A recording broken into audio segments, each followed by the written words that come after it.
Assalamualaikum warahmatullahi wabarakatuh. Selamat siang anak-anak. Materinya hari ini tentang hukum bacaan tajwid, tafkhim, dan tarkik. Kita pelajari dulu apa itu tafkhim dan tarkik. Yang pertama ada tafkhim. Tafkhim secara bahasa yakni adalah menebalkan. Hukum bacaannya yakni membunyikan huruf-huruf tertentu dengan suara atau bacaan tebal. Cara pengucapannya, huruf tertentu tersebut di bibir dengan menjorokkan ke depan. Bisa dibulang juga dengan mencucu. Mencucu itu apa sih? Agak sedikit monyong bibirnya ya. Yang kedua ada tarkik. Secara bahasa, tarkik artinya adalah menipiskan. Hukum bacaannya adalah membunyikan huruf-huruf tertentu dengan suara atau bacaan yang tipis. Bagaimana cara pengucapannya? Huruf di bibir agak mundur sedikit dan tampak meringis. Cara lebih mudahnya, tafkhim itu tebal, sedangkan tarkik itu tipis. Tafhim dan tarkik terbagi menjadi dua, yakni pada lafal ro dan lam. Jadi ada ro tafkhim, ro tarkik, ada lam tafkhim, dan lam tarkik. Kita pelajari dulu yang hukum bacaan lam pada lafdzul jalalah atau lafadz jalalah. Lafadz jalalah itu apa sih? Lafadz jalalah itu adalah lafadz Allah. Itu namanya lafdzul jalalah. Hukum lam pada lafadz Allah dinamakan lam jalalah. Lam jalalah akan dibaca tebal atau tafkhim apabila didahului oleh huruf yang berharokat fathah atau dhammah. Seperti contohnya minallahi, nasrullahi. Jadi mulut kita itu berbicaranya tuh agak sedikit maju atau condong mencucu ya nak ya. Minallahi, nggak boleh minallahi, nggak boleh seperti yang tarkik, yang tipis itu, yang meringis, nggak boleh, tapi harus tebal. Minallahi, ya, nasrullahi. Yang kedua dalam jalalah akan dibaca tipis atau tarkik apabila didahului oleh huruf yang berharokat kasroh. Contohnya nih, billahi, baknya ini dibaca kasroh, kemudian ada lafdzul jalalah. Cara bacanya meringis. Billahi, nggak boleh bacanya yang tebal.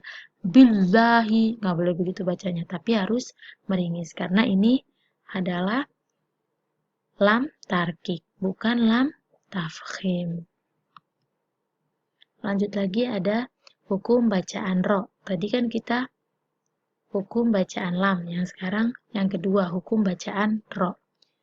Huruf ro dibaca tafkhim apabila yang pertama ro berharokat fathah atau fathaten. Contohnya tabarokalladzi, tabarokalladzi. Ro-nya itu dibaca tebal. Yang kedua, apabila ada ro yang berharokat dhammah atau dhammaten. Kabirun, kabirun. Bacanya juga ro-nya harus tebal. Yang ketiga, ada ro sukun yang didahului berharokat fathah atau dhammah. Seperti contohnya, ya rafa'illahu. Dilihat ada ro sukun yang didahului dengan huruf yang berharokat fathah. Ya-nya berharokat fathah, kemudian bertemu dengan ro sukun. Jadi bacanya harus tafkhimnya atau tebal.